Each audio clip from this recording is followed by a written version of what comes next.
No, this is not an arousement for me, but kink shaming, that's it. That's just a low blow. Don't be doing that. In 2018, Sony Pictures released Venom, which was panned by critics yet praised by audiences. It had nothing to do with Spider-Man. With the success, Sony ran it all to the ground with sequels, a living vampire, and Amazonian spider societies. Now, in 2024, three small-time writers pitch movies to try and fix this tangled web of a franchise. I'm Jarrett. I'm Peyton. I'm Noah. And this is... Has to do with Spider-Man, I think?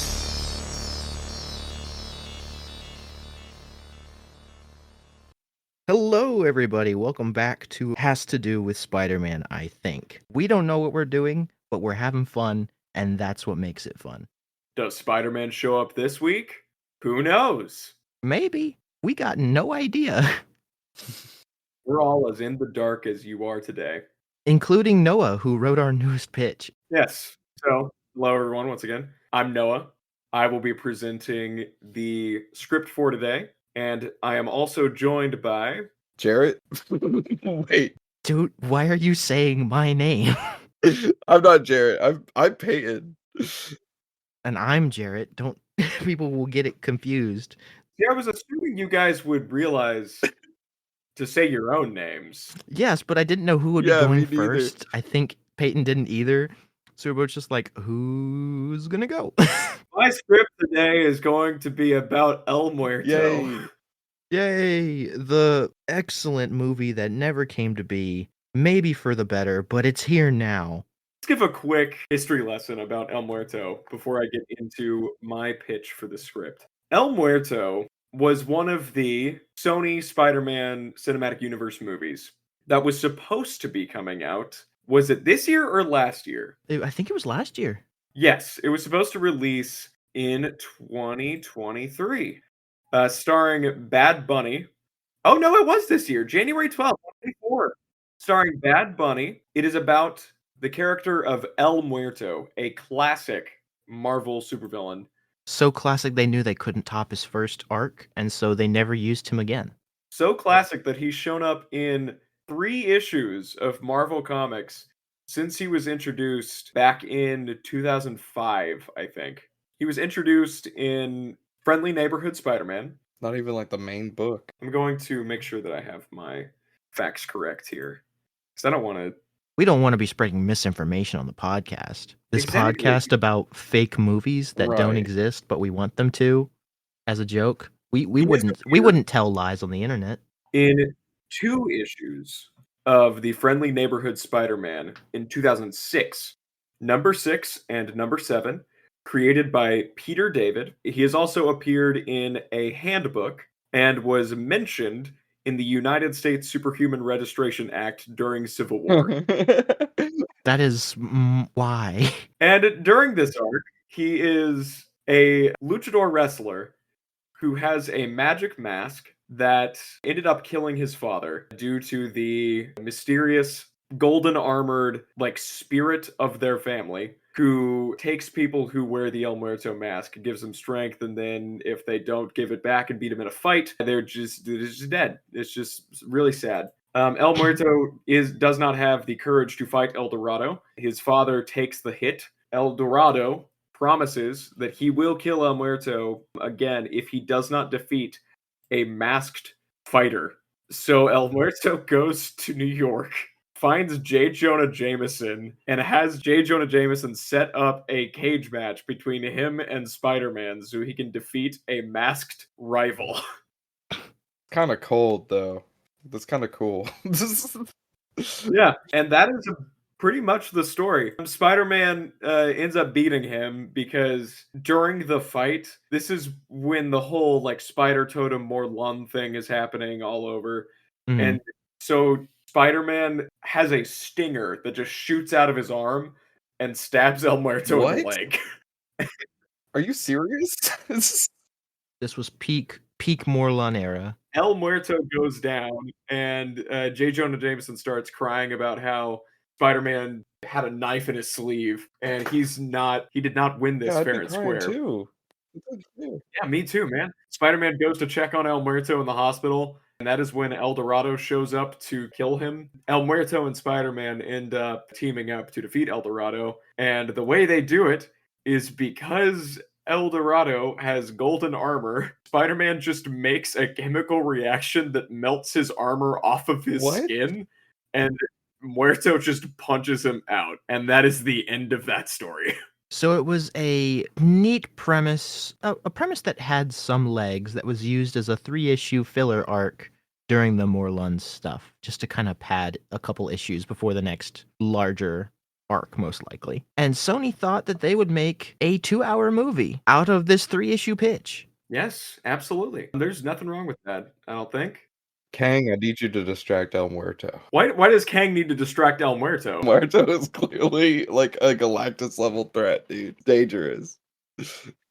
Where are we talking to Kang like he's a buddy? So similarly to Peyton with his pitch, where he is going over a Sony movie idea that seems so dumb that you have no idea what it could possibly be about, but it just compels you. That is the reason I went with El Muerto as my first pitch, because I think this idea is so stupid to build a 2-hour movie around a character that showed up twice and was mentioned once in the canon 616 universe. But to see if somehow we can build a very compelling narrative using the very bare bones at the core of this. I am not going to be using the whole thing that was established in the original comic. No! El Dorado will not be a mystical spirit being coming to claim El Muerto's soul because he didn't have the courage to beat him up that one time. What I will be using is as much as I can find of the character of El Muerto that is established here to build a character that I think can stand up with the rest of the Sony characters that already exist and to hopefully become a really solid part of this universe. And maybe have a future in it. And maybe have a future in it. We'll see. And not be a one-off character that makes Sony a little bit of extra cash on the side and gets panned. Exactly. If this was the universe that was happening, I would assume that Marvel would probably bring back El Muerto in either his own solo, like 6-issue miniseries, or like something along those lines to maybe get people a little bit more hyped. Maybe there would be a facsimile reprint of the El Muerto story. I don't know. It's kind of interesting. Marvel is in a weird place with Sony's stuff because, to my knowledge, a lot of times whenever a movie or show kind of comes out, they will release a mini or like some sort of a comic, relaunch a comic to kind of coincide with that release. Falcon and the Winter Soldier got a 6-issue mini when the show was supposed to come out. It was already done by the time the show finally did air, but a lot of similar stuff, Black Widow and a lot of Phase 4 stuff did that. I don't know if they've ever done that for Sony stuff before. Where was the Morbius tie? Which is weird because Morbius had its own solo run in like the 80s or 90s.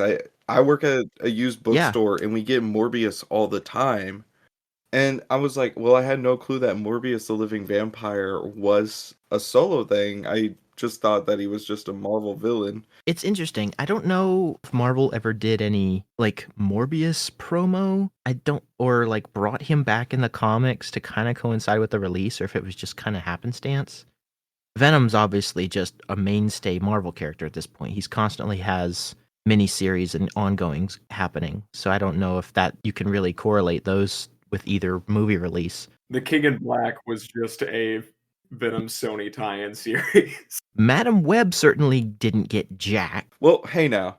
Madam Web, Jessica, she appears in the Dan Slott new Spider-Man run right around the time that Madam Web itself was kind of getting traction, but that was like for the Death of the Spider-Verse event. It tracked the Dan Slott would. So if we keep that on track, because I think maybe Morbius had a minor appearance around the time of the movie, just to be like in like one issue of a Spider-Man related thing. Morbius shows up in 2 issues of the Krakoa era of X-Men. Morbius dripped out at the Hellfire Gala? El Muerto dripped out at the Hellfire Gala? If we keep up with that tradition, then most likely El Muerto would reappear for the first time in over on almost 20 years since his mention in Civil War. 18 years. Oh my gosh. First mention or appearance in 18 years to show up, probably have like a sad backstory or like, Oh, his backstory is already very sad. or maybe he finally settled down and had like a family and like lives secluded away and just doesn't get involved with stuff anymore. And then we never hear from him again. We can just close that chapter and be like, yeah, he finished his story. He settled down. He's good. Like a backstory in an annual. It's like the story of El Muerto. He gets a 3-page backup in an annual. That'd be so funny. Oh my gosh. Yeah. But Noah's got a pitch here that we know a little bit about, but not the full thing. And I'm kind of excited to hear what he's got planned for us, guys. I'm very excited to share. So, without all being said, are you guys ready to hear El Muerto? Submitted for the approval of Sony's board, which is not a thing that we're actually doing. Yeah. Submitted for the approval of Sony and everything there. You guys need the help. So let me begin. We open 20 years ago. We opened to a massive wrestling arena in Mexico. It is filled to the brim with screaming fans. They are here to watch the title match between El Muerto Sr. and El Dorado, two luchador titans at the height of their power and the height of their rivalry. El Muerto is the smaller of the two, played by Diego Luna. Oh. And El Dorado, much bigger, much more aggressive during this fight, is played by Javier Bardem, probably de-aged. Dope. The fight is happening as we speak. Inside the ring, under the bright lights, El Muerto and El Dorado trade blows with brutal intensity. The lights glint off of Dorado's golden leotard, but seem to dull around the black mask of Muerto. This is the Máscara de la Muerta, the Mask of El Muerto, the Mask of Death. Any of the announcements would be in Spanish through this fight. So far, this fight has been everything we've been waiting for. These two are holding nothing back. The rivalry over the years has been legendary. One way or another, a king will be crowned tonight. Why are the Mexican announcers have transatlantic accents? I tried not to do it, but I had the same pitch at first where I was just going to be like, so far, this fight has been everything we've been waiting for, folks. This match is special, as Dorado has challenged Muerto for his mask, the very same Máscara de la Muerta. This mask is well known to have given Muerto incredible strength and stamina, which he uses to help his community and family, especially his younger son, Carlos Sanchez. If Dorado wins this match, he will win the mask. Muerto is not currently wearing the mask because that would give him a very big advantage in a fight like this. It is currently in a pedestal, off to the side. I already said that he was wearing it. That was just a replica. The real one is on a pedestal off to the side, standing like a sentinel over this whole fight. Muerto's young son Carlos watches the fight with his mother, filled with excitement. Muerto knows that Dorado is out for blood, and tries to reason that Dorado will not get what he wants. Disgusting, Sanchez. You still won't stop pulling your punches. You don't want this, Cruz. You don't know what you're chasing. El Dorado swings wildly, enraged. I know exactly what I want, Sanchez. The power of that mask. In a decisive moment, Muerto is thrown awkwardly and knocks his head against the bar. He goes down. Ooh, you don't see a blow like that every day. It looks like El Dorado takes the victory. Wait a moment. Something seems wrong. The match ultimately ends with Muerto dying in the ring. Fully accidental. As El Muerto's body is covered by a sheet, El Dorado stands holding the Máscara de la Muerta and looks out into the crowd and into the eyes of a sobbing boy watching his dead father be taken away. As soon as the two make eye contact, Juan Carlos Sanchez freezes in his seat. To him, he has looked death in the face, and it has shaken him to his core. That is our opening. Title card, El Muerto. I really like this. So a little bit ago I read Daniel Warren Johnson's Do a Power Bomb. It's this he's the guy that did Wonder Woman Dead Earth. He's doing the current Transformers run. He also did a Beta Ray Bill, if y'all remember that one. Yeah. Do a Power Bomb starts with a scene kind of similar to this, but it's like I think that this one kind of sets up the dynamic a lot better because I assume that since this is the sort of more luchador stuff, I believe there is still kind of a sort of kayfabe that exists within the luchador storylines and whatever. All I know is that they don't ever take off their mask, at Mm. least in the ring. Like that's just a big no-no. And it also kind of reminds me of, I don't know if y'all have seen this clip before, but there was this wrestling match between these two women. It must have been in either AEW, WWE. I know that like people were talking about this, but the one of the fighters walks up to the opponent's daughter during the match and says, "Your mom sucks." And then like the mom like drop kicks her.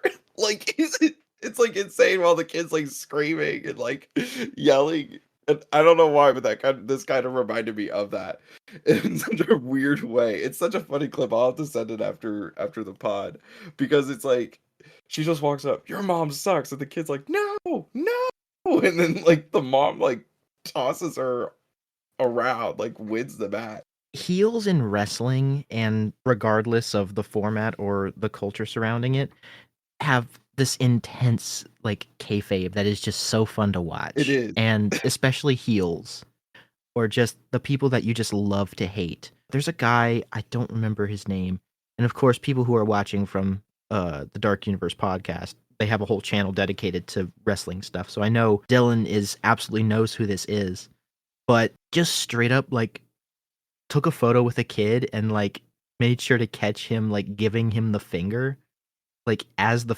like photo came out and was taken.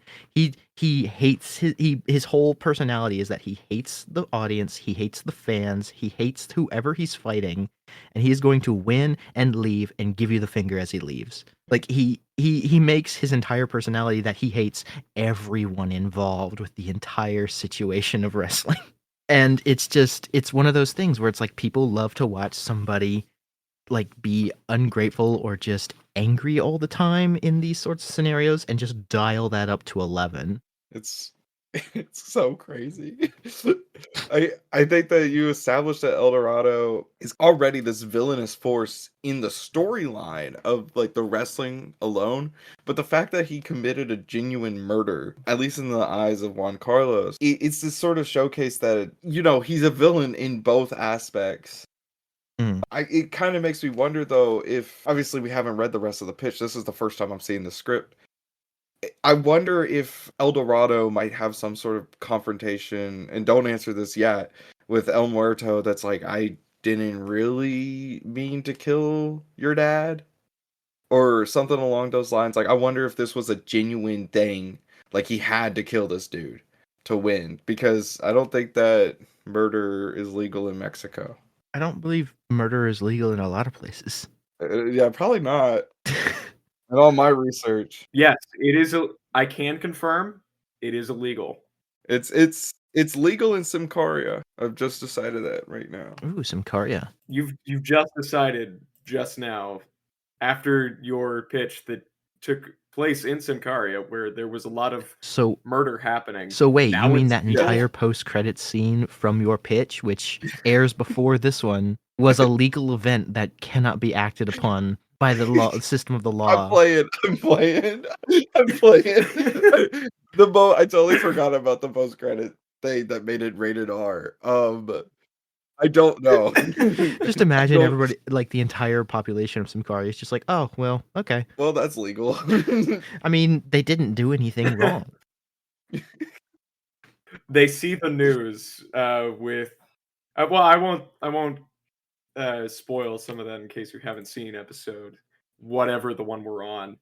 But they see the news and they're just like, oh yeah, that makes sense. Shit happens in Simcaria. Continue. Dog, get me out of Simcaria, bruh. Yeah. Can't have crap in Simcaria.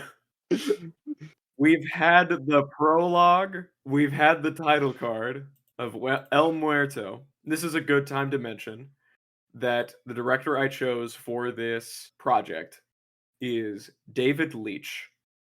And if that gives you an idea of the kind of action that I hope to have in this film, It should, because David Leitch is one of my current favorite working directors. He directed Deadpool 2, Atomic Blonde, the first John Wick, Woo! the brand new Fall Guy movie with Ryan Gosling, and the movie that made me choose him, one of my favorite movies of the last few years, Bullet Train, where there's so much frenetic action with so many different fighters that I think it works really well for the kind of film that this will be. And it also helps that Bullet Train also features the star of this film, who will be playing the grown-up El Muerto, the second, Bad Bunny. I love gritty kinetic action sequences. I'm expecting some cool visual ideas in this pitch. Absolutely. Mhm. We open in Mexico, specifically the Coyoacan Boro in Mexico City. The city is bustling, and there is an air of excitement. A massive event is happening soon, and the city can't wait until that day arrives. Since it is sundown, we follow a young man on returning home after a long day out. He's wearing a hoodie and keeping to himself, weaving through foot traffic, keeping his head down. He glances at a wall next to him and sneers. As he passes, we see that a massive poster is on the wall, advertising the Torneo de la Muerta, with a grinning El Dorado taking up the entire poster. He crosses the alley to a less reputable side of town and picks the lock to an old, broken down gym that nobody frequents. He goes there to escape the noise. All of the equipment is dusty and well worn, but the man prefers it because it used to be his father's gym, the El Gimnasio Sanchez. The grown up Juan Carlos Sanchez is training and training hard. The gym is dusty, fetid, and crumbling, with pillars holding up the second floor, almost falling to pieces. But this is Carlos' domain. Along the walls of the gym, Carlos has put up the posters of his father's victories, along with his own next to them. He is a wrestler fighting in small circuits. He is very well known. He's very good at what he does, but he's never been able to make it to the higher levels because of his fear of who he might fight. He pounds on a punching bag, and in between each punch, we get a flashback to a victory Luis Sanchez, the first El Muerto, won in the ring. A knockout here, going the distance there, with the young Carlos cheering him on in the stands. But then the eyes of El Dorado flash in his mind, and Carlos balks. Embarrassingly, the punching bag comes back and knocks the young man in the face while he flashes back. He rubs his head and grunts. For the loner facade that he puts on, Carlos does have the same care for his neighbors as his father had, helping out in small ways when he's nearby. He tries to keep his distance because he doesn't feel like he can measure up to the reputation that his father had. But he can't really fight his nature that he is a kind man at heart. For instance, he sometimes is able to break up fights between people around town. And in the fight that he breaks up as he leaves the gym today is between two men hopped up on a mysterious new monster drug that has been hitting the streets, causing great aggression, and it gives El Muerto a little bit of a chill, because he's fought people on the monster drug in the circuit, and they're no fun to actually face. It is during this time, with Carlos trying to keep his head down, just trying to make his way through fights and everything like that, that he gets an invitation directly from El Dorado to join the Torneo de la Muerta, to face off with the greatest fighters in the world. The Torneo de la Muerta being a chance to win the Mascara de la Muerta. El Dorado is getting old, according to the press releases surrounding this event. He wants to give up the mask. He has never worn the mask in a fight. In fact, he's never worn the mask in public, which has caused some eyebrows to be raised. He fought so hard and so long for that mask, for almost his entire career against El Muerto. And yet, once he finally wins it, he never puts it on. Hopefully, this tournament will give some answers as to just why that is and how the next generation of fighters will be able to use that mask.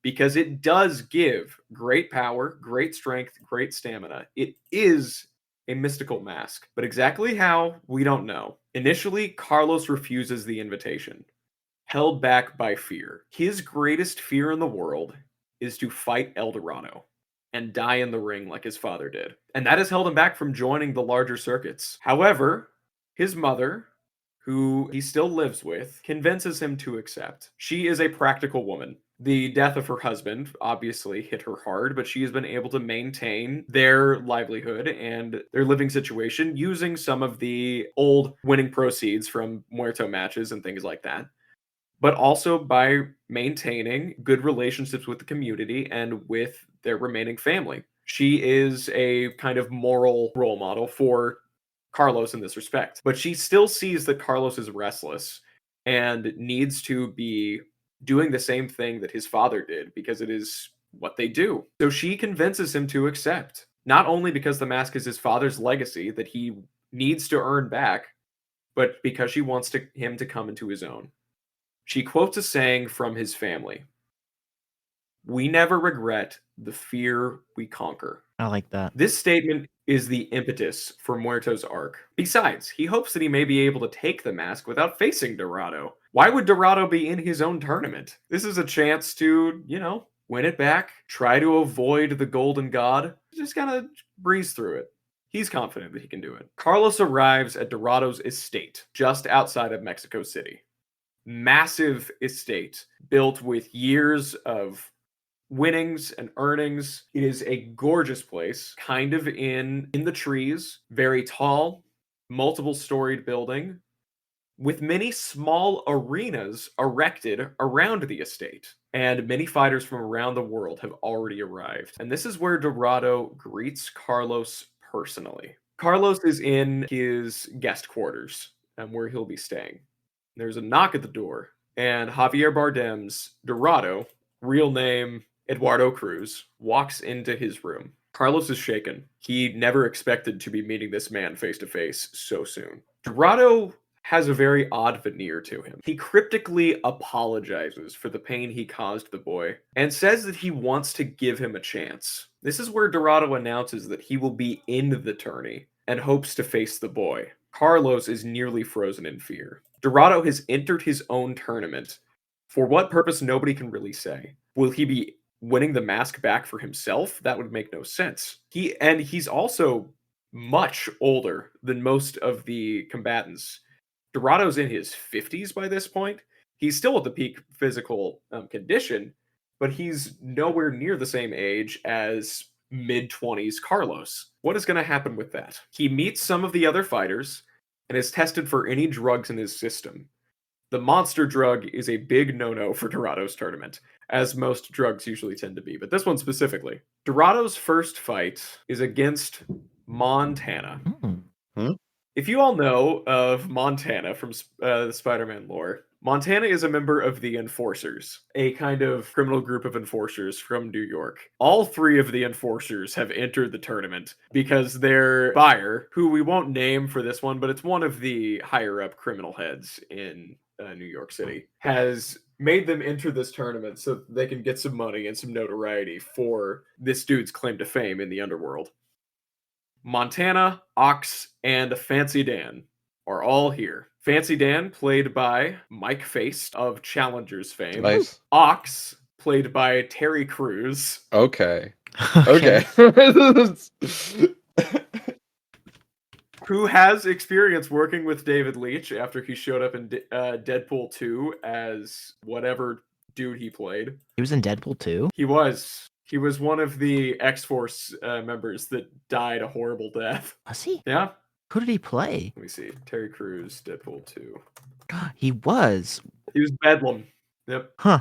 Don't know why I didn't remember him at all. And America's sweetheart, Walton Goggins. Yes! As Montana. Well, now. Be nice to baby Billy. Goggins is in the spum. Montana and El Muerto have already had a conversation where Montana can kind of get the vibe. This boy, his heart's not into it just yet. This might be an easy win. Montana and Carlos have the first fight in one of the smaller arenas. Each of the arenas is a sort of different terrain meant to challenge the competitors to make sure that they are able to think on their feet and adapt to whatever situation that they are put in. Would you guys like to hear one of the big inspirations I had for this movie? Yeah. Indeed. So in Ninjago Season 4... What the hell? Oh no. What? We're pulling out the Ninjago lore of all In the things. Ninjago series in season 4, there is the Tournament of Elements, which was a tournament set up by the villain of that season, allowing all of the different elemental masters from all around the world to fight and show their stuff to be able to win whatever the MacGuffin of that season was. And the concept I just love because it is all of these very disparate fighters in different arenas that they're put in. In one of the fights, the characters have to fight in the middle of a volcano.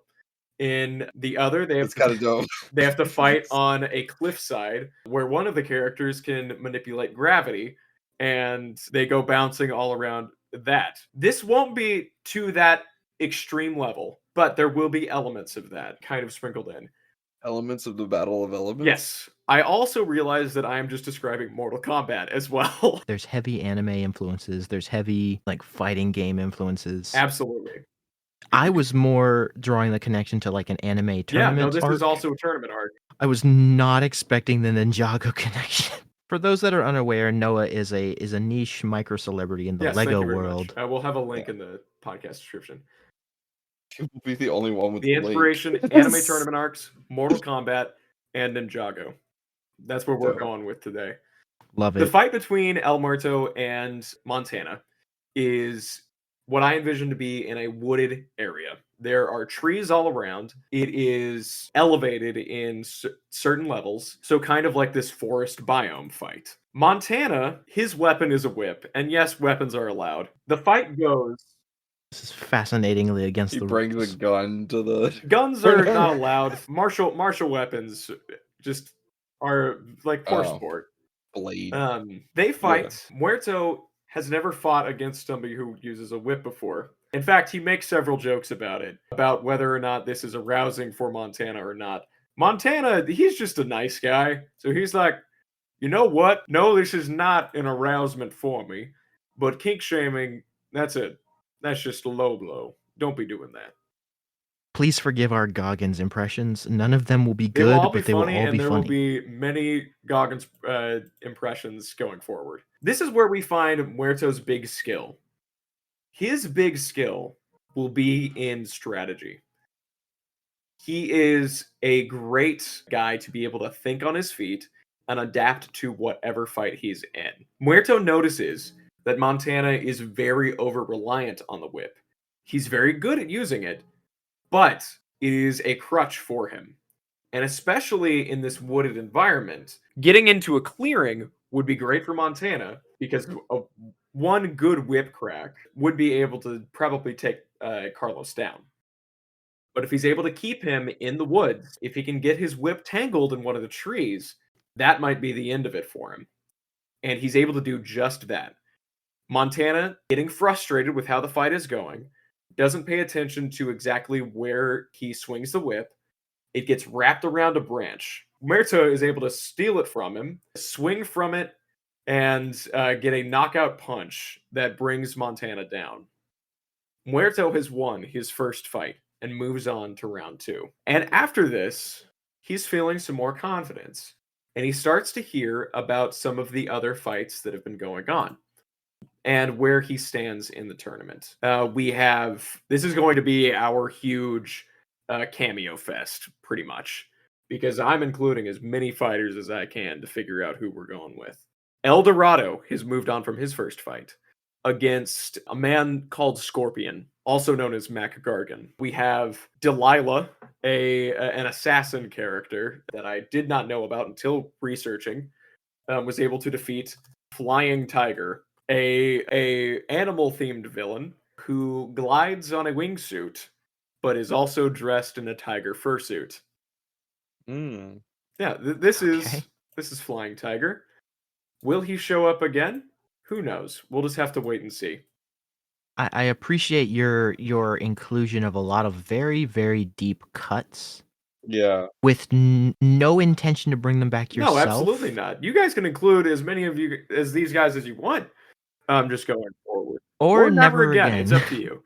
Swiss Miss from Spider-Man Turn Off the Dark fame lost to The Answer. a hitman from the Kingpin dynasty who is his skill is that he always has an answer. Okay. Nice. What does that mean? Is he like He super smart? Can he win at Jeopardy all he's the time? Is he Ken Jennings? yeah.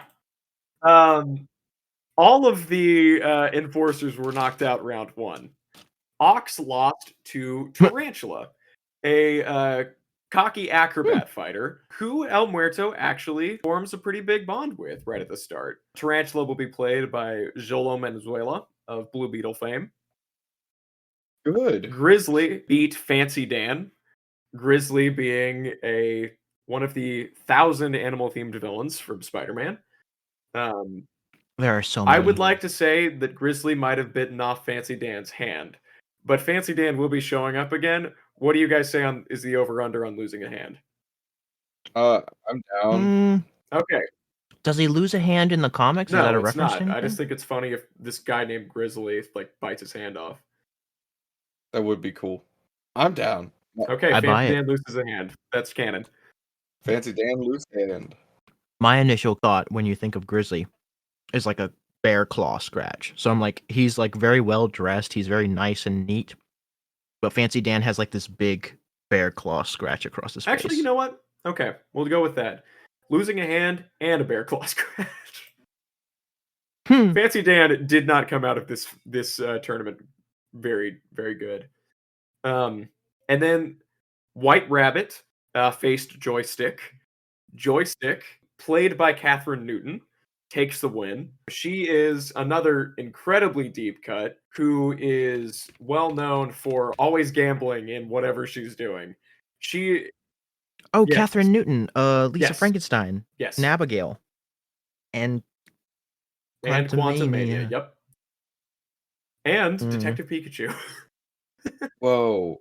Wait, now Oh it's all yeah. coming together. Yeah, I just realized who Catherine Newton was. I love Lisa Frankenstein. So I'm like Peyton was not on board until he heard Detective Pikachu. I was not on board until I heard Lisa Frankenstein and I had to put two and two together. I was Mhm. like, oh, she is Lisa.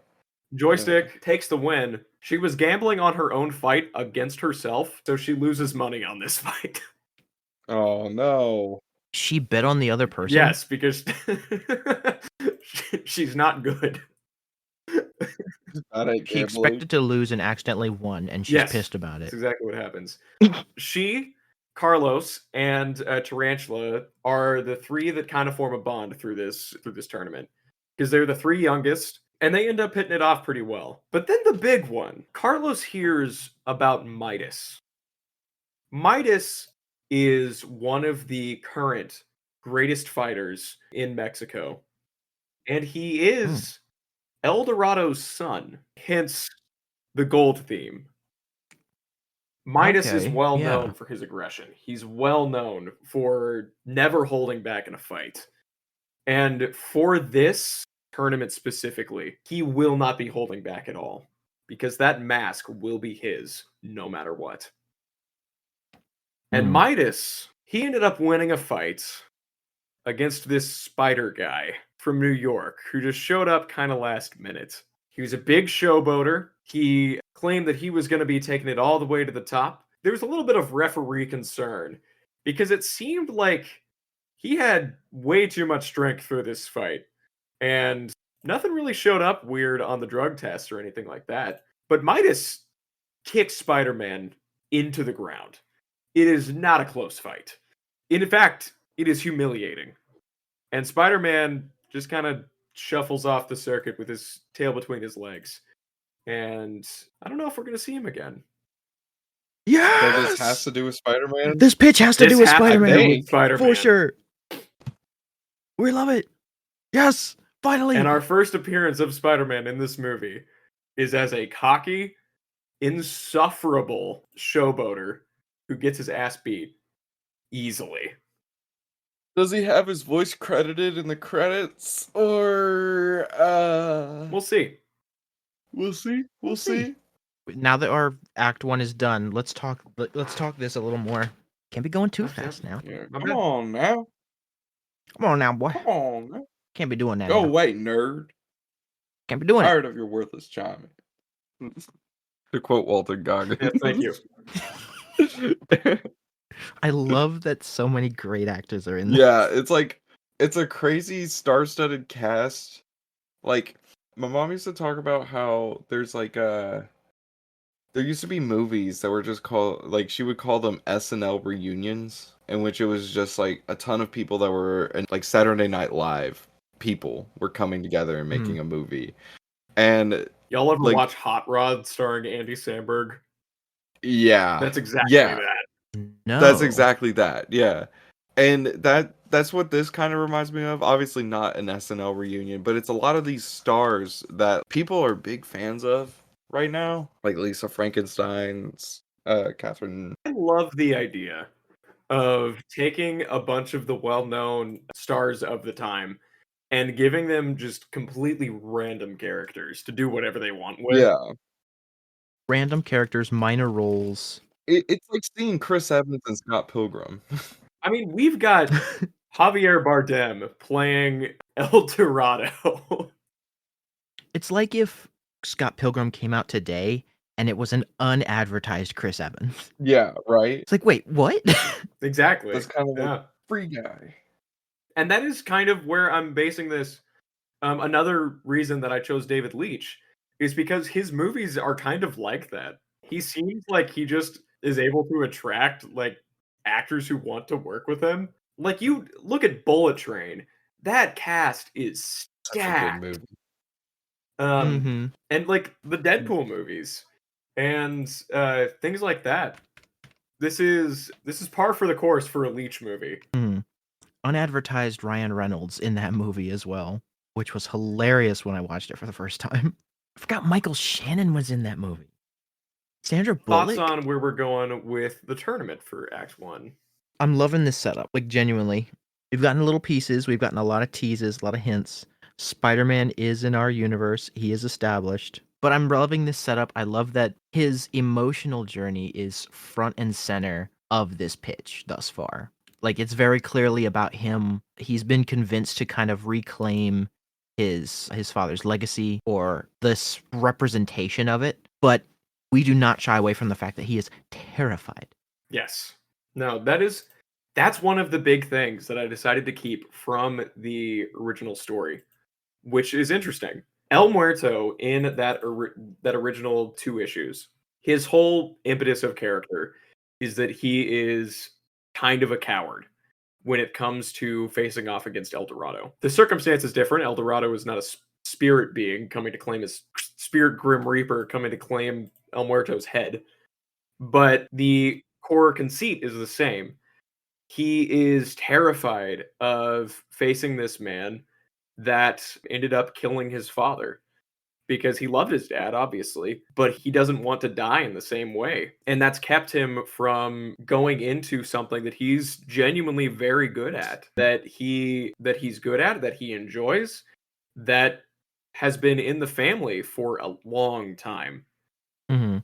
It's this confliction of character where he wants to follow in his father's footsteps, or it's not even that he like really desires it, but it's something that is so in his blood that he can't help but be involved with it. Like which is established in our first act is that Yes. he's still a fighter, he's still helping out in his community even though what happened to his father still scares him and haunts him. And he can't separate it from himself, but he is also incredibly scared to follow it, like to end up the same way his father did by following in his footsteps. It's this very interesting conflict of character. Something I want to find a way to establish, or like find a place to, is that the name of El Muerto, the mask of El Muerto especially, has been in his family for generations. This is something that is well known to be part of the Sanchez lineage, which is also why it's so important to him to be able to take it back. Dorado kind of broke that line, which will come into play later. But this is something that is important to him, it's important to his family, and that idea of rising to legacy is one of the biggest ideas that I want to have in this movie. Interesting. I like it. And also, another part of that is opening yourself up to more community. Being able to meet peers who are like-minded in their pursuits of like combat and things like this, being sportsmen. Mm, This is what is helping El Muerto to be able to open up and not be so much of a loner in his own life as well. I love it. I want to see where Yeah, this me too. goes. Okay. I'm intrigued. Act 2. Carlos begins to open up with other fighters in the circuit. And like I said, he forms a friendship with Tarantula, Cocky Acrobat, and Joystick, an adrenaline junkie with a gambling streak. The three of them are able to take some time between the fights to hang out and relate to each other. We found out that Tarantula, he grew up as an acrobat and wants to kind of, in the opposite to El Muerto, branch out from his own family's legacy and kind of strike out on his own. And Joystick is here because she needs to settle a lot of gambling debts. Mad respect. Me too. Me Hmm. too. And this was pretty much something that she was dared into joining because I didn't mention this at the beginning, but if you win the tournament, you also win a very sizable cash prize. And Joystick kind of needs that to be able to not get just murdered as soon as she returns to the States. Understandable. Dope. Relatable, even. Respect. And this is where we get into the second fights. Carlos' second fight is with the Answer, an idiot who lucked into the second round. He will be played by a David Leitch film alum, Ryan Reynolds. Oh. no. Oh. Ryan Reynolds is in our universe Ryan Reynolds as as the answer. The Answer is insufferable, and he looks like this. He looks like a musketeer. We can't see He it. looks like this, and if nothing else, I want to make this one of the most one-to-one comic suit translations that we can have. Ugh, And gosh. I barely want it to be recognizable as Ryan Reynolds. The because only of reason that you can tell is because full of the mask. few lines he says. Yeah. Yes. We need to draw Um, like a sketch of Ryan Reynolds, like a headshot of him in the mask. Photoshop the suit with just like Ryan Reynolds' chin. Yeah, exactly. That's what I was thinking. That would be kind of dope, actually. Oh, So gosh, that's according so to funny. the comic lore, the Answer's superpowers are that his powers are the answer to whatever he needs at the time. That's OP. That is He will develop whatever abilities he needs at the time to counteract others' powers and abilities. that's like Taskmaster without needing to like see a clip. To That's learn insane. or study. Yeah, it's so stupid. He's gonna claim that he has that power in this fight. Okay. He does not Oh, have this I was power. about to say, if It like makes- Captain America threw his shield, would he just develop Magneto powers in that instant? Like, Or like superhuman abilities to dodge it briefly. yeah. What we're gonna see is that this fight is a cakewalk. The Answer is all talk, and he does not stop talking. He keeps trying to claim that, oh, you were going to throw a haymaker. Well, I have the answer to that right here. And then while he's talking, gets hit with the haymaker. The only good thing about the Answer is that the fight is long. He gets knocked down 3 times and stands back up. Carlos just can't seem to get a knockout punch on this guy because, in his own words, I have an answer to a knockout punch. Waking up. Oh my god. But eventually, the Answer does finally go down, and the fight ends with an El Muerto victory that boosts his confidence exponentially. With the ease of how well he won this fight, he may be ready to go into whatever happens next. But this confidence is gravely shaken. Quick update on where we are with the tournament. El Muerto has defeated the Answer to move on to the semifinals. Grizzly has defeated Joystick to move on to the semifinals. Joystick is bummed, but El Muerto promises that if he is able to win, he will give her some of the cash money so that she is not shanked. His confidence is shaken when El Dorado moves on to the semifinals. He beats Delilah, and now it is a surety that El Muerto has to actually fight Dorado. Mm. And Midas moves on to the semifinals, beating Tarantula, and Tarantula dies in the fight. What? We get rid of Zolo? No! We get rid of Zolo. Brother, No! no. Brother, no, we can't do this. No! No. He No. accidentally killed in the second fight against a particularly aggressive Midas. There is something off about the fight with Midas, but nobody is able to quite figure out what.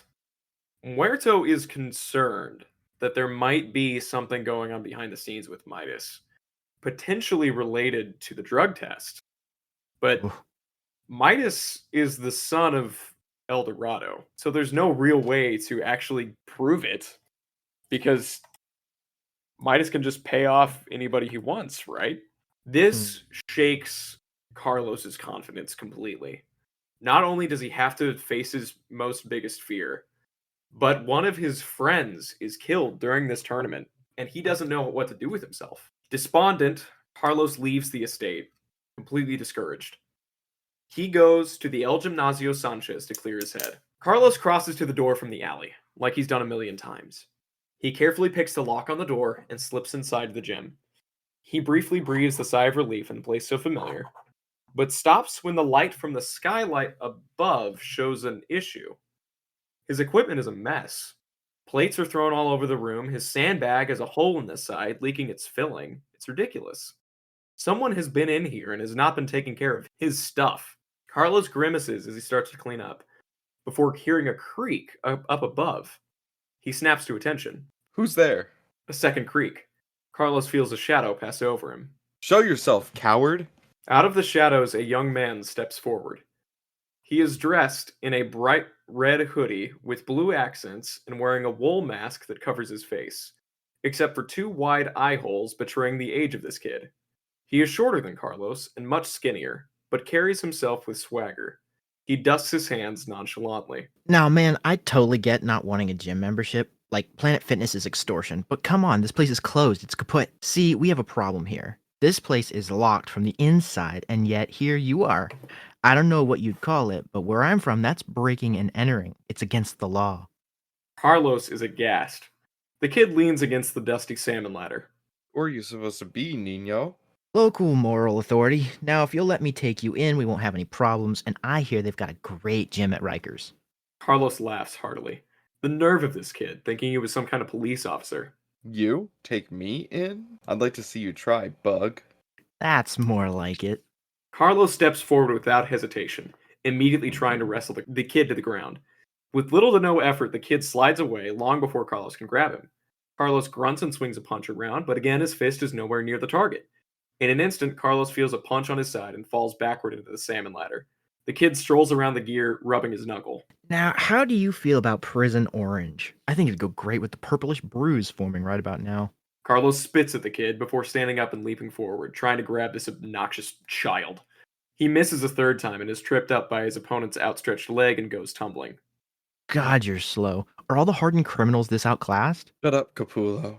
Make me, dude. Carlos squares up, not lurching forward again, slowly marching towards the kid. The kid does not move, staring Carlos down. Carlos throws a 1-2, the kid dodging both. He uppercuts and the kid bends backwards like a gymnast. Carlos, however, is able to avoid the kid's next throw and notes that it is wide and sloppy. Carlos sweeps a kick and the kid easily leaps over it, flipping over Carlos and beginning a rain of blows. Carlos is pushed backwards, but again, noting the kid's inexperience, blocks every punch. Carlos is backed into the sandbag. The kid swings, but Carlos ducks, and the kid's fist punches a hole straight through the sandbag with incredible force, exactly like the one Carlos saw earlier. Carlos takes his opportunity and sucker punches his opponent, who flops backward and lands hard. You're the one who ruined my sandbag? After being hit, the kid loses some of his confident swagger. I have no idea what you're talking about. You don't want me out of this gym because I'm breaking and entering. You just want the gym to yourself, you hypocrite. Hey now, you're the one who broke something and entered. I have other options. Like what, Nino? To Carlos' surprise, the young man leaps off the ground into the darkness of the ceiling above. Carlos is taken aback as he looks above, trying to fight the kid. He does not have to look for long, dropping from the ceiling with a massive punch. The kid would have killed Carlos if he hadn't dived out of the way at the last second. Instead, the kid's fist impacts on the ground, cratering it. The kid launches himself onto the next wall, sticks there for a moment, and propels himself at a 90-degree angle straight into Carlos' stomach. He falls to the ground, winded. What are you? I'm Spider-Man, you piece of crap. Carlos rolls as another punch craters. Spider-Man, whoever he is erratic and careless with his attacks. Carlos gets to his feet, trading blows and blocks with his clearly superpowered assailant. In his recklessness, Carlos is able to get a few hits in, which only serves to make him madder. For Carlos, though, this is an opportunity, and he seems to be enjoying this fight even slightly. Don't know when to quit, do you, criminal scum? That's not as ending a statement with all those voice cracks. The fight continues, and Carlos notices that the building just can't take it anymore. He tries to tell Spider-Man, but the kid is too frustrated and brings the building down. The El Gimnasio Sanchez is a rubble heap. Carlos is able to escape the building, but he just can't leave the kid behind.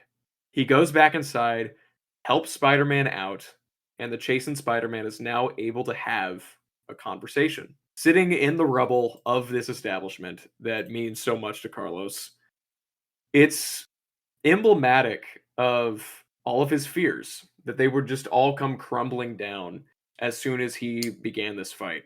But he's still standing, and he realizes through this conversation that they're both just scared kids.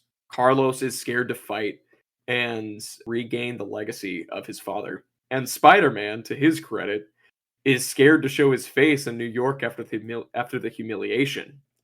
He came down to join this tournament because nobody in New York takes him seriously. He's been at this gig for years now. He can't show his face in New York after everything that happened here. He went out round 1 and it wasn't a contest. And he wants to be able to start gaining respect. This was his chance to do it and he failed. But Carlos is able to encourage both of them with his father's words repeated from his mom. We never regret the fear we conquer.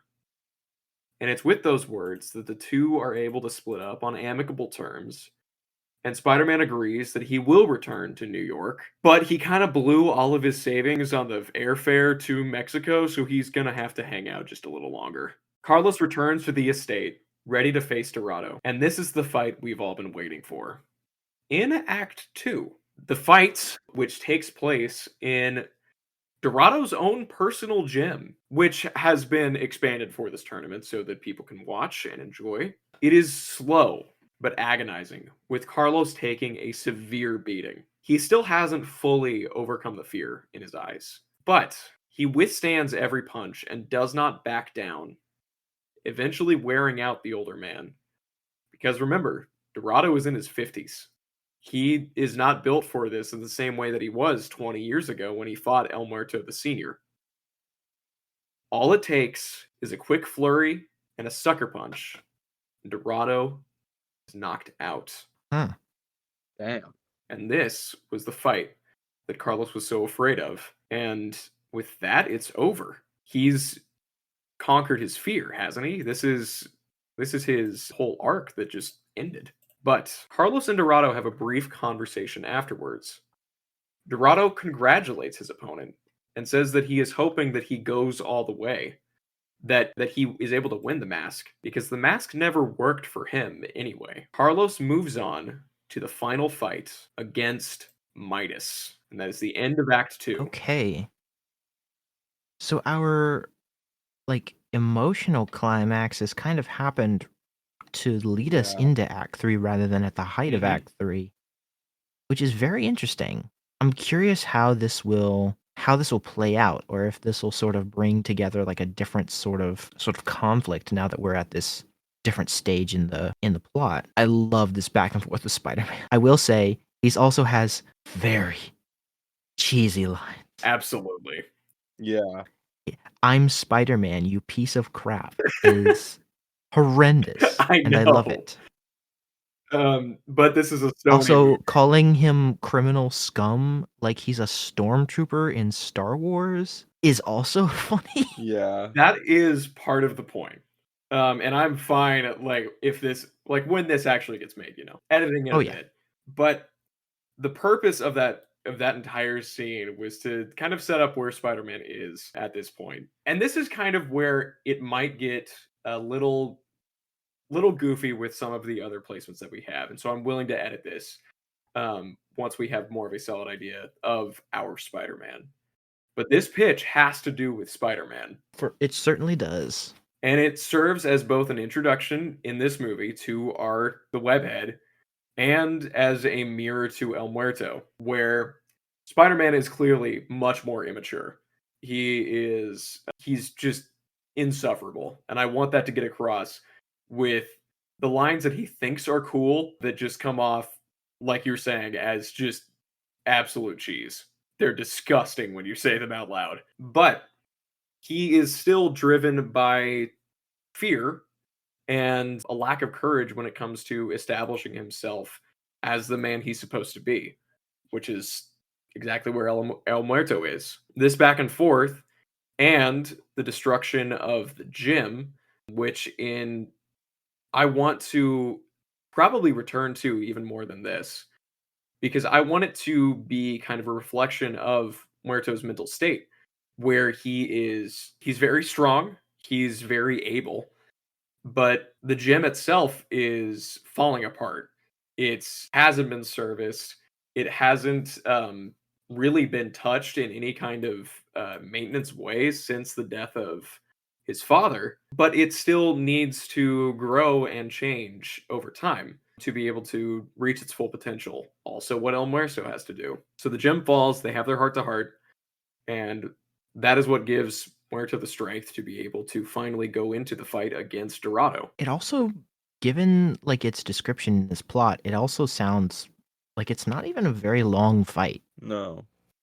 Like it's kind of over relatively quickly. Which is also meant to. It would be a fine line of trying to deal with not going into anticlimax, Mhm. because like you guys are saying, this is the kind of the peak of his emotional journey.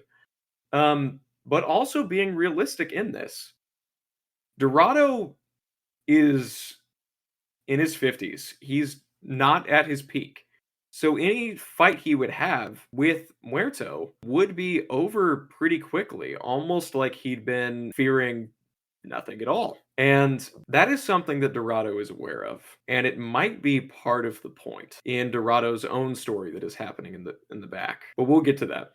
Well, something that I'm kind of thinking about is the idea of having a slow fight in a David Leitch film. I've seen John Wick and I've seen Bullet Train. I haven't seen The Fall Guy yet. I know he did Hobbs and Shaw, if I recall correctly. Mhm. I can't help but think, like, how would Leitch do a slow paced fight? Because everything in Bullet Train is insanely fast, almost like That a is true. bullet. Yeah, I'm curious how his directorial style would apply to a deliberately slower fight. Mm-hmm. What I'm imagining this as being is more of a classic kind of Rocky Raging Bull kind of fight, where Okay. it is due to endurance, it is being able to take the hits, and whoever's able to take the most takes the win. So does he essentially go the distance? Pretty much. Or is it okay? Um, So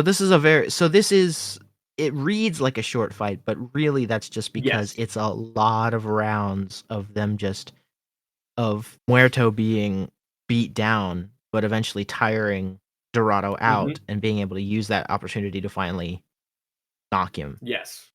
which is a straight up Rocky scene Mhm. now that I'm saying it out loud Yeah. like that. Mm-hmm. Yeah, that makes sense. That's Rocky 3. Yeah, pretty much. I don't know luchador rules as much as I do know American boxing.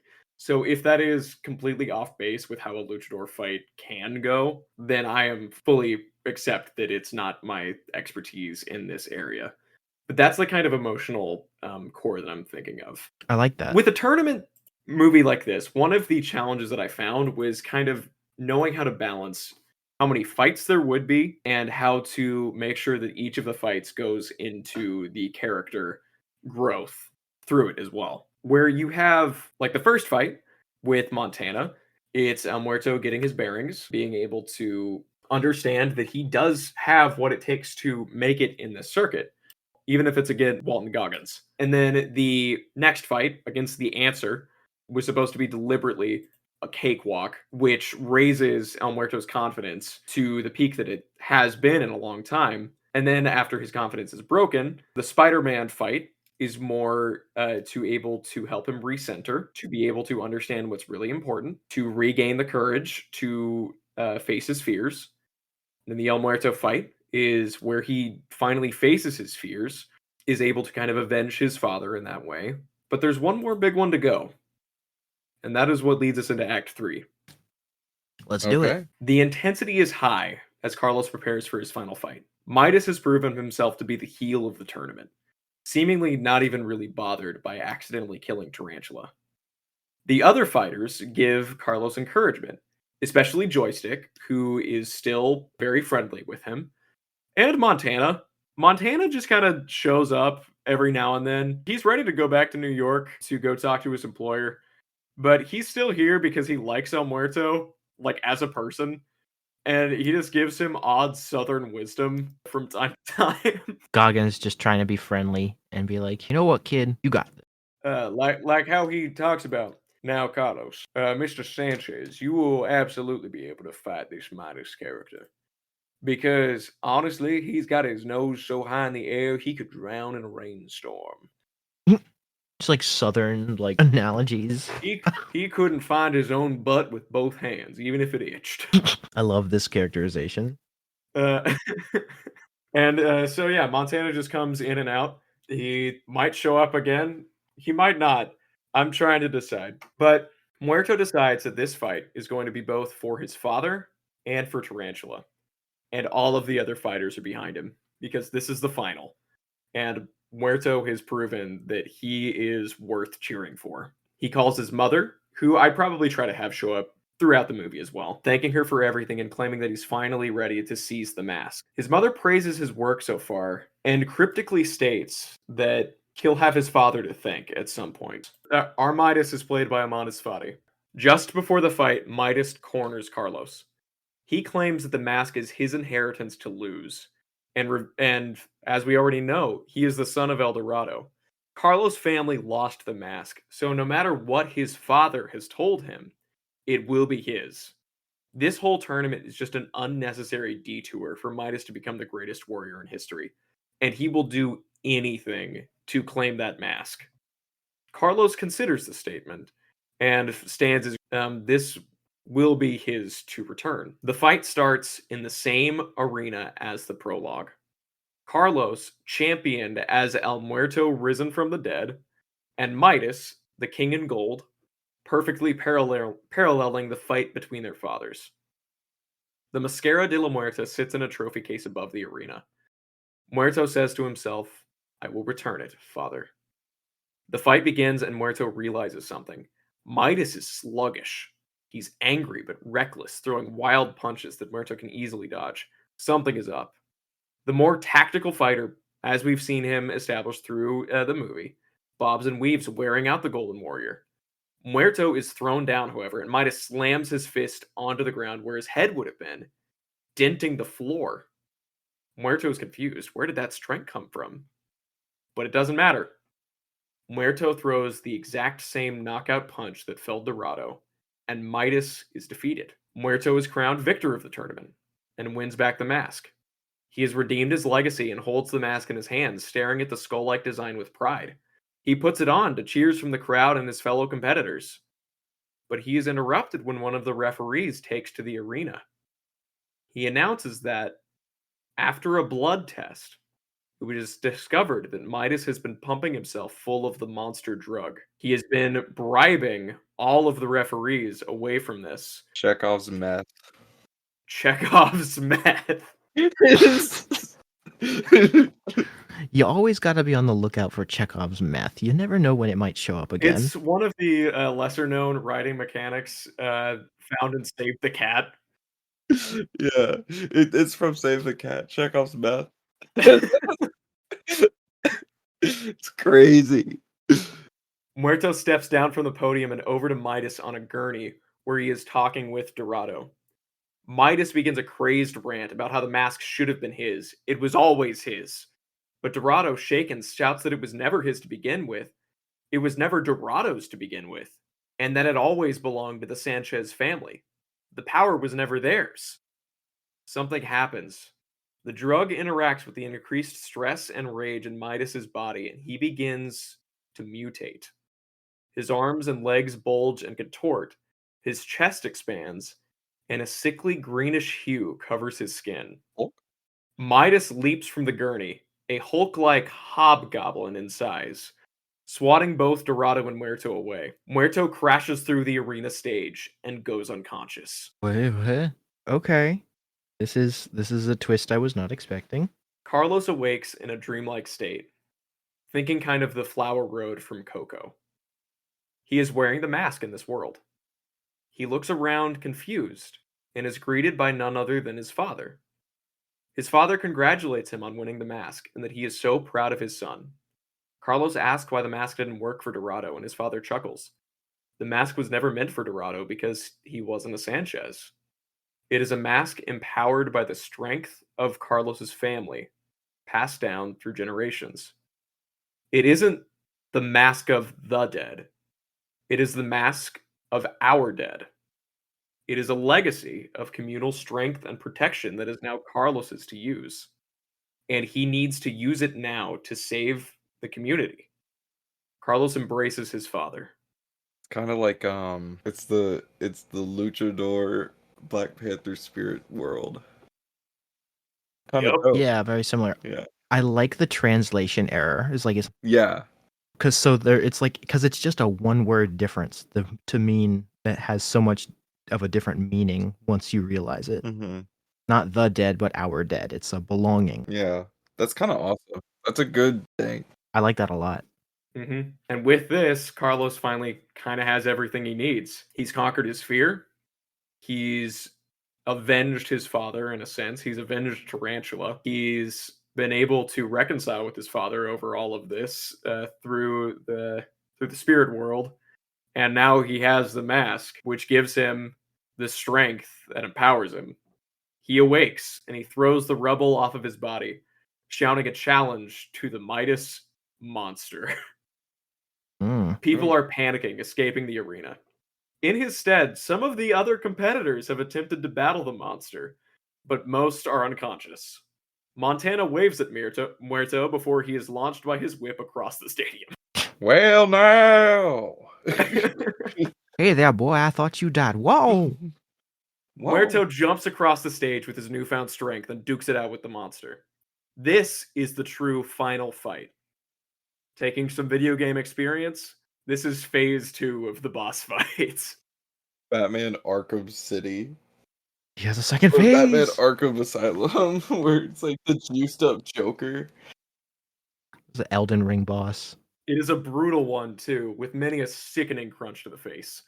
But the strength that the mask provides means that Muerto doesn't have to worry about taking as many punches.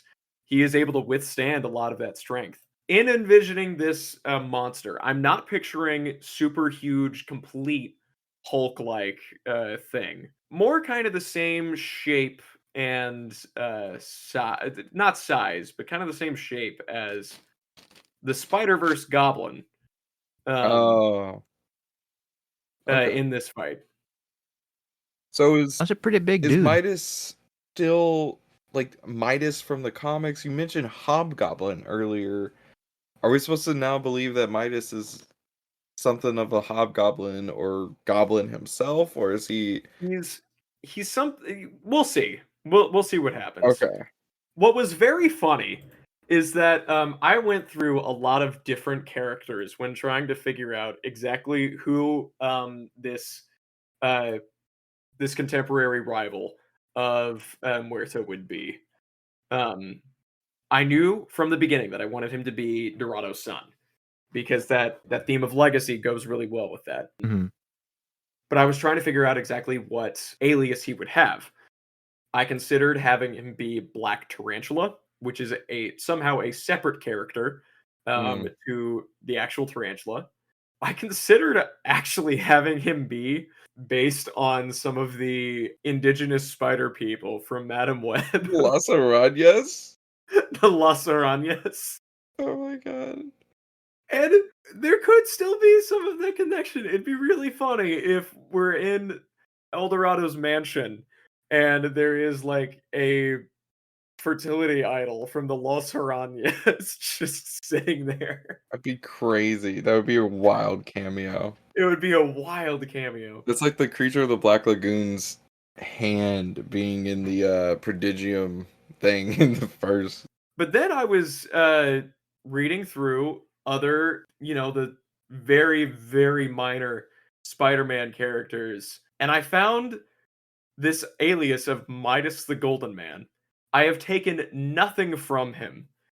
But what I think is hilarious is that in this one Marvel team up from 1975 that Midas was in, quoting from Wikipedia, Malcolm started to get some inner circle kids to be addicted to drugs in a plot to wipe out all black people in America. What?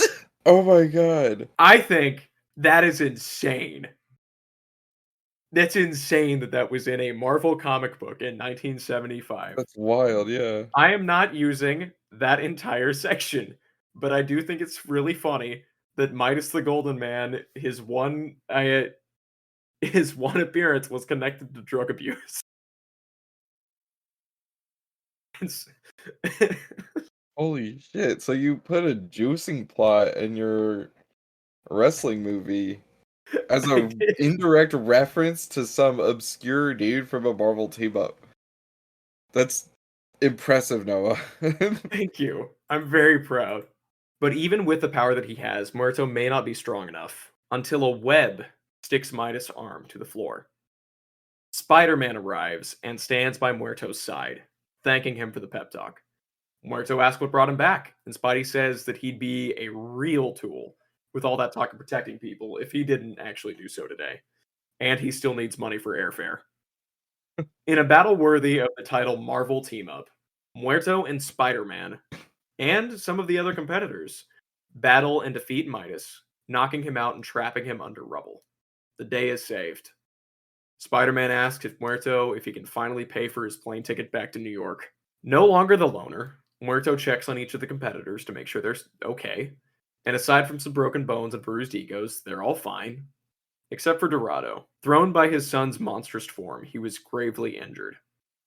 He's not fatally injured, but he is paralyzed, and will likely never fight again. Dorado apologizes to Muerto, and to the unconscious body of his mutated son.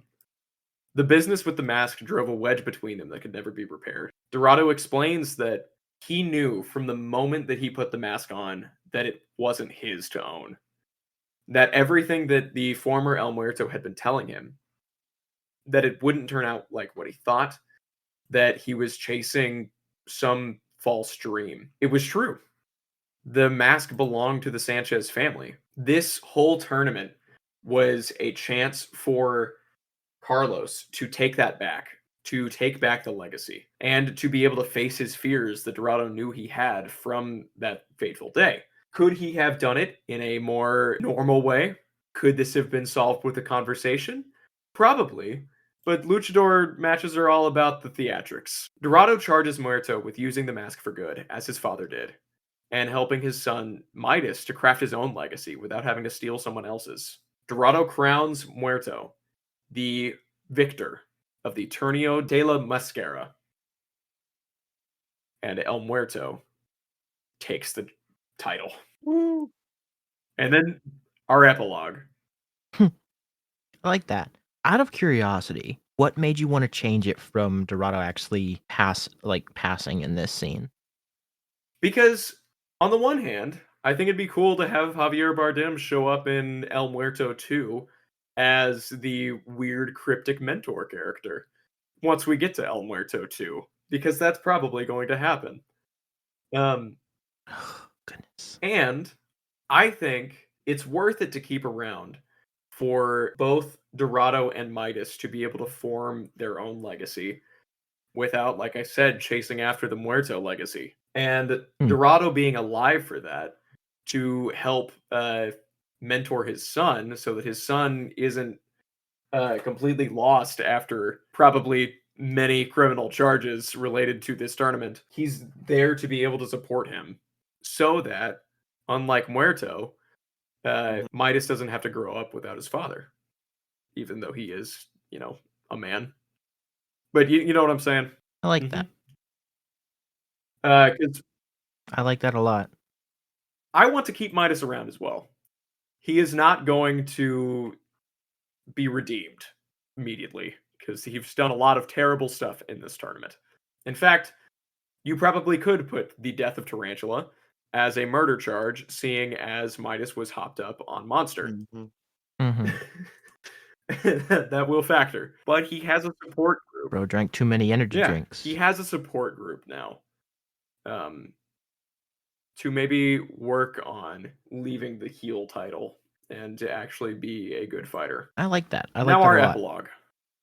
Muerto is now a true part of his borough, helping others with the power of the mask.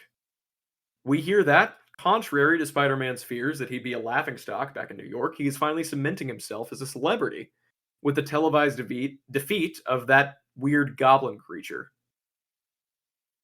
Muerto has rebuilt his father's gym, the El Gimnasio Sanchez, for community use. Joystick has stuck around as a trainer because not even the charity of Muerto's victory winnings will be able to cover her debts. And so she's deciding to stick around in Mexico for a little longer. She will show up again. Yay. Muerto is now undoubtedly a force for good and is ready for the next fight, wherever that will take him. The end, or is there? The end. I like that. And would you guys like me to go into the post credits immediately, or do you want to talk through the ending just a little bit? Let's talk. Well, I've not got a whole lot else or additional to say between now and what I said after the end of the Act 3 and end of the epilogue. Let's go post credits. In the hospital, Midas' sleeping body, which has returned to normal if there's a little tinge of green, is being observed by a man in a suit. He is Midas' trainer that we've seen throughout. He will be mentioned later. He is on the phone. So the display was to your satisfaction. Glad to hear it. The stress of the combat and some family drama seemed like the perfect cocktail to activate that monster strain. He is cut off. Ah, my mistake. The goblin strain. He nods. I have been compensated very well. Good luck with the rest of the testing. He hangs up and looks back at his test subject of a champion. Mm. Mm. Hmm. Okay. And then there's one more post-credit scene that I did not write here. I kind of saw I kind of saw the goblin thing coming from a mile away because of Yeah, me too. your language usage in the script. You refer to him as a goblin creature or goblin-esque or a hobgoblin multiple times. So you've automatically drawn that connection. If you want it to be a reveal, I almost think that people should refer to him as a That's fair. monster or a creature, or even don't even make him Oh, green. Make him like gray. Or like cream Cream-colored of corn hobgoblin. goblin. Corn on Like the goblin. Corn on the goblin. Corn of goblin. Really deep undercut joke from the Weekly Planet. Mhm. If you guys understand that Goblin. joke, thank you. but yeah, maybe it's like of not green necessarily, but it's like it sort of like changes his skin to something more Sure. sickly, like a yellowish or I can gray. totally do that. That's fine. That works for me. It's a minor detail, but it would bury the lead on the goblin connection until your Mhm. reveal. That's fair. And this is a lot of where I would like to talk further with you guys because this is obviously leading towards the future and the connections that El Muerto has with that. Um, Mhm. but my last post-credit scene, we see the enforcers on a bus going back up to New York City. That is a long bus ride. From Mexico to NYC. Fancy Dan has his stump hand wrapped in a bandage because for some reason we decided that Fancy Dan loses his hand. Um, You decided I that. decided that. Why did I decide that? I When we see Fancy Dan again, he might have a hand. We'll decide. Um, Ox is beaten and bruised with an ice pack over his face, and Montana is listening to Beyonce's "This Is Texas." Um, Oh my gosh. Texas Hold'em or whatever Texas it's Hold'em, called. yeah. This ain't Texas. That's what I meant. The screen blacks out. Montana will return. It's just them driving home with their tail tucked between their legs. That's funny. That's a good. Yup. Yeah. I love that. That's the comedy post-credit scene. Mm-hmm. Nice. And that is El Muerto. Pretty solid pitch. Yeah, Noah. I like this. This is a good pitch. I like it a lot. I was very happy with this. It took me a long time to figure out the angle that I wanted to go with El Muerto. Because, like I said again, this is, at its core, such a stupid concept. To take this character who showed up in 2 issues, mentioned once, and build a movie around him. But once I kind of had the idea to make it tournament based with the Mortal Kombat anime tournament arc and Ninjago influences, it became much easier to be able to find the core of the story that I wanted to tell.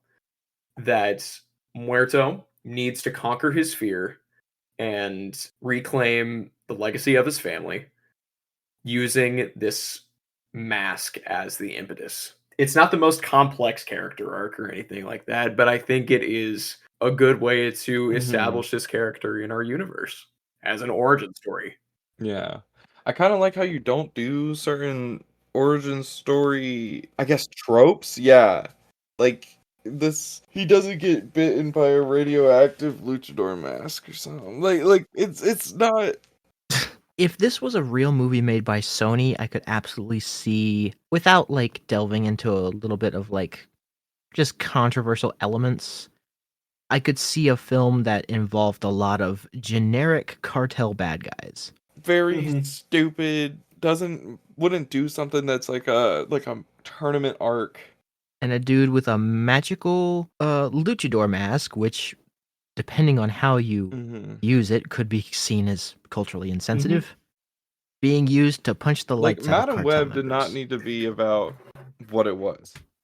There's a totally different movie to be told if you think about Madam Web. And similarly, I don't think that like Morbius, like Sony just kind of f's a lot of this stuff up where it's like Morbius does not need to be Morbius. It doesn't need to work how it did because that's not really what people would do with a Morbius movie. I like how with this you lean into what it should be. And that's what these movies should be at their core. They shouldn't be generic vigilante action movies. Not every character Right. would suit that if they were the main character of a story. What they can be is they can each be their own thing and delve into their own themes and like styles that can then converge, and it makes it so much of a more interesting picture when they do converge, because it's like a tournament fighting movie and an action movie and a heist movie and a spy thriller, all kind of converging into this crazy like slapdash Mhm. painting that, if done right, can work Yeah. and be so fun. At its core, I wrote this to be a sports movie, a tournament movie with like superhero elements. And obviously, it comes in more at the end with the serum transforming Midas. And the reason I went with that is because when I was writing this movie, I realized this is all for the mask, but he's not going to have a chance to use the mask in his own movie. And so the monster mechanic at the end is a mechanic to be able to allow Muerto to have the fun and games of the mask. Uh, Even Mhm. after winning his actually character-based tournament. Yeah. I like this a lot. I'm so glad that there were some pitches early on that when we were first developing this as a concept, that my And because of what I wanted to do with some of these characters if they had gotten solo movies, the idea of making some that were just outlandish in their concept kind of spooked me because at first because I thought that it would make us prone to lean more into the Sony elements that we as a group don't like or think that they're overusing. Seeing what this has become, seeing what this has been turned into based only on what we knew then, when all we had was a title and casting and a release date that kept getting pushed and then finally dropped. Yeah. I'm so glad this is a thing in our universe now. I am glad that you guys love it so much. Just the sort of way that you handled a lot of this sort of stuff in terms of character work. I think that that's something that you're really good at, is giving things that should be heartless heart. If that makes sense. Like this, if Sony was to actually develop something with El Muerto, which I mean, they seemed like they did at first, and then they kind of gave up on it. There's not a lot of heart to a lot of the Sony products, and I think that what you did here, my mind specifically goes to the sort of spiritual realm that you had, where he briefly talks to his father. There's just something about that that's like very heartfelt and almost, I mean, you mentioned that it's kind of like Coco. It kind of gives off the feeling of Pixar-esque, of like, this is the sort of thing that pulls us together. This is the web that connects Muerto to his family. My biggest gripe with this pitch is that you are missing a dance sequence. You are missing a dance sequence. Oh my gosh, you're right. No, wait. Yes, It nope. is. Actually, no, I'm not. Oh, Post-credit scene okay. with Montana on the bus listening to Beyonce. We could have a That's the we add to the comedy by Montana is just in the back vibing and like doing like a TikTok dance where he's like to no. himself where he's sitting down but I'm dancing. considering Oh more my line goodness. dancing in the back of the Doing bus, square dance stuff. where the post-credit scene starts with a pan as you follow this Greyhound bus. You lean into the bus through the window. You see Fancy Dan licking his wounds. Then the camera crosses over to Ox, who is icing his forehead but reading a book on the side. And then it crosses to Montana in the back, line dancing, while Beyonce's "This Ain't Texas, Texas Hold'em" plays overhead, and that's our dance Okay. scene. All right. My biggest gripe is gone. Now to find a bigger gripe. God, I love it. I don't really have. It wasn't even a real gripe. My only real gripe wasn't even a real gripe. It was just like a minor detail to kind of bury the lead on a reveal. The Mhm. Spider-Man inclusion, I assume that in an actual movie, after that's something that really sticks out to me with this Act 2, is that the Act 2, in a way, doesn't really have a lot except for that Spider-Man thing. And then it leads into the emotional arc fight against Dorado. And I think that like having that Spider-Man fight happen in the middle of Act 2, I enjoy that. Would Spider-Man himself have a bit more of a play, I guess, even before he comes in the sort of big goblin fight? Would he kind of have more interactions with Muerto? Maybe, like, it would be funny to have him never take off his mask, but, like, maybe dine on, like, authentic cuisine, or he kind of delves into the culture of, like, the luchador kayfabe and whatever, even more, like, almost Mhm. it would be kind of coming in a little bit too late, but having Spider-Man play a bit more of a role of understanding a world that is foreign to him and most likely foreign to some of the audiences, I guess. Does that make sense? Like having Spidey be a bit more of Yeah. Yeah. like included. My only thing is that Hmm. because he's introduced in Act 2, and that's our bridge into like the furthering of the tournament. Any sort of break to go see what Spidey's up to while when Muerto's our main character would kind of break the pacing pretty bad. Unless you like had a quick gag every now and then where Peter was like in the background in the audience, like I don't know, like Taking pictures for the Bugle. taking pictures, or like maybe had like a moment where he tried some like authentic cuisine and he's like, oh wow. This is so much better than Taco Bell. Just- or whatever. He's like, man, this is so much better than that This Taco is Bell down the block from my apartment. this is a horrible idea. It But if is. we stick to the idea that this is like more of a homemade suit Spider-Man as well, what if in the El Dorado mansion there is on a pedestal a Los Arañas mask, and he sees that and is like, "Wait a second." That would be kind of intriguing. Period. That would imply some follow up that I don't know if anybody wants to touch on. Yeah, culturally appropriating.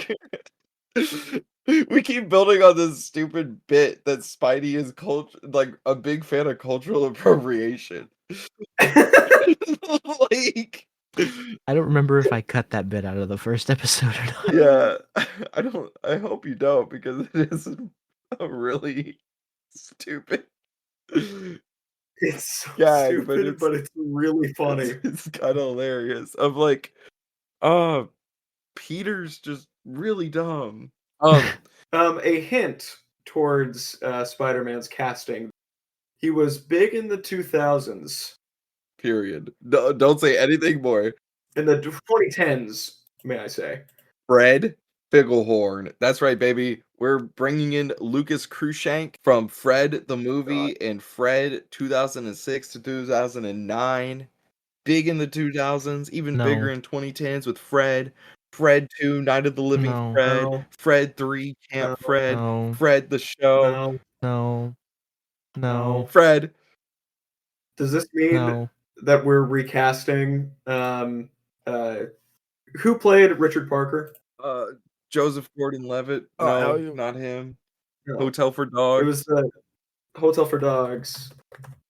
Keeping the train rolling with more Nickelodeon. Jake T. Austin. Yeah, JT Austin. So if we cast Fred as Peter Parker, does that mean that we will be recasting Richard Parker as John Cena? Yeah, absolutely. Well, that's a shame. Of course. Jared sighs a deep sigh. This was another thing though. This was something we have talked about before, but I'll say that I guess in the promotion for El Muerto, because I would assume I know where you're going with I would this. assume There will absolutely be an original song written and performed by Bad Bunny over Good. the credits. yes, that I was just about to say that, and I was also about to say, also in the promotion, would there be like a TikTok push involving like certain sports celebrities, like and our sort of J. Jonah Jameson figure? Because we've had several conversations about our Jonah, and I think that was Yes. also kind of my secondary thing, was that I thought that there would have been our Jonah character that we brainstormed for a bit in this, but Actually, that might play very well into my idea for Spider-Man, where J. Jonah Jameson, in the cover of, for Peter Parker's cover, is that Jonah has sent him down to Mexico to cover this tournament, but did not send him down with enough money to cover his return flights. okay. That's crappy. I don't think we've really talked about the Jonah casting. I believe it is still J.K. Simmons. We can't get rid of J.K. Simmons. We can't. We can't do No. that. We just But can't. the Jonah of our universe plays more of a Stephen A. Smith. Yeah. Stephen A. Smith. Stephen A. Smith. Yeah. Yeah. So he's a very like loud, sports commentator type. Yeah, So yeah, we can absolutely have a Jonah cameo as well. right. Um, what I realized when I was writing this too is that El Muerto has like single-handedly completely doubled the size of the world. It has. This was a massive world building movie. Mhm. Exactly. We now have fighters from around the world that we can have pull like we can pull them up whenever we want. I tried really hard when choosing the characters to go for the characters that were not super powered, that were more so the grounded martial artist kind of fighters, because I'd imagine we'll be including way more of the actual superpowered, tech powered, much more heightened characters going forward. Mhm. Yeah, So that was the reason I chose a lot of the fighters that I did, which I will once again go over them so we have an idea of who I introduced into this world. thank you. Obviously, El Dorado, El Muerto, Midas, Spider-Man, Scorpion is introduced in this movie as a cameo, but he can show up later. Delilah, Flying Tiger, Swiss Miss, The Answer, the Enforcers of Montana, Ox, and Fancy Dan, White Rabbit, Tarantula, Grizzly, and Joystick. Okay, nice. I'm excited to see Joystick's return, especially, and Mhm. I'm sure we'll probably do something with Scorpion eventually, though it time will tell. And where will El Muerto show up next? Right. Only time will tell. Since this is the second third thing that we've recorded, but also the fourth episode, do we want to announce our next 3 pitches? This will be a good opportunity now that we've each gone once. Agreed. Now we can actually try and announce our next group of stories. Who is going first? Garrett, you go first. All right. You have the first pitch, presumably. This is what You take it away. Peyton and I were discussing this. We may change the order up for the second go through of each of us, but that's not for certain yet, and we don't know what the order would be. So for now, we'll just go in the same order as we were. But it might differ when it releases. Mm-hmm. Yeah. So my next pitch, guys, it's gonna be crazy. Guess what? I'm writing Morbius 2. Oh my god. Get excited thank for the God. sequel to best movie ever and the one that made a more $1 billion at the box office. The sequel to the more best film in the Spum universe, Morbius 2. You son of a gun. There was a brief moment where Noah was gonna write Morbius 2, but then the plans had changed. Plans have changed. We've apparently swapped scripts, which I am fine with. I think this will be hilarious. I love this. I've got some very significant ideas and ways to plant seeds for what's coming in the future, so now I'm excited. Are you calling it Morbius 2, or have you thought about doing the Suicide Squad instead of Suicide Squad and calling it like Morbius the Living Vampire? Something like I thought you were gonna say, are you gonna do a Suicide Squad versus the Suicide Squad and call it the Morbius? the Morbius? The Morbius. Well, I The will Vinky? just say that the tentative title right now is Morebs. Are you serious? This is a spec title. It will almost certainly change. Much like most films go by a fake title until their official announcement. This film is tentatively going by Morbius. So I assume during production though, there's gonna be a lot of blue that's in the movie. And so the movie might also be called Blue Harvest, which is a reference to the to the I hate you. 1970s movie Star Wars, which was its working title, was also Blue Harvest. Really? I didn't know Yeah, that. little- That's I fascinating. hate you both. Little That is such a fascinating little tidbit. I'm so glad you've brought this into our podcast. It's so funny. Did you know that it's also called Blue Harvest? Because in the movie Morbius, one of the only things that can keep him away It's from the blue red blood blood. urges is harvesting blue blood that he created. Oh my god. Oh Which my is god. Such a Morbius invents stupid blue bit. fake blood, which he uses to sustain himself briefly in the first film, which is why the spec title at the beginning of production was Blue Harvest. Bet you didn't know that. My pitch will be moving on from the stupid gag that is for a very niche group of people. Prowlers. Prowlers. Prowlers, yes. There will be 2 prowlers. Much like in the comics, there are 2 prowlers. Dun dun dun. Dun. Then Predator dollar or not like Predator predators. yeah, It's Prowler. aliens. Prowler? Prowlers. Prowlers. Prowler dollar sign. Two little horns instead of one. The trailer is just the one like bar from the Spider-Verse theme, but like layered on top of one another with like a second delay. Just It's like really boom, annoying. boom. No, that's the teaser announcement. Yeah, at our little hall It starts with and it just shows Prowler, and then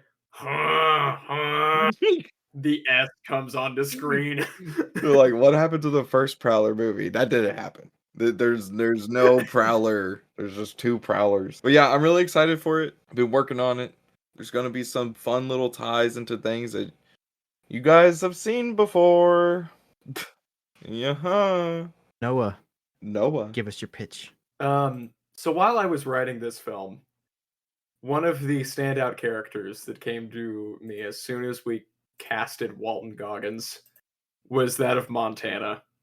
And so my next film will be Montana and the Enforcers as they return to New York and attempt to return to their employer with their tails between their legs and establish themselves as a force to be reckoned with in that underworld setting. We'll have Walton Goggins returning to star as Montana along with Terry Crews and Mike Faced. And I think it'll be a very fun movie. So excited. Montana will be sticking around. But we thank you for joining us for this latest episode of Has to Do with Spider-Man, I think. And we're excited to keep bringing you more. Thank you very much, both of you guys, for listening to my El Muerto pitch. Absolutely, that was amazing. Yeah, that was really fun. I had a lot of fun with this, and I'm very excited for the future of all of these characters. I am as well. Super excited. Thank you guys so much for listening, and we'll see you next time on Has to Do with Spider-Man, I think. Now that we know for certain that it does. Probably does. Maybe. Yeah. We'll see if it keeps having to do with Spider-Man. Maybe he'll leave and never show up again. This might be the only time we see Spider-Man. Who knows? That'd be funny, wouldn't it? Take care, everyone. Have a great one. Deuces.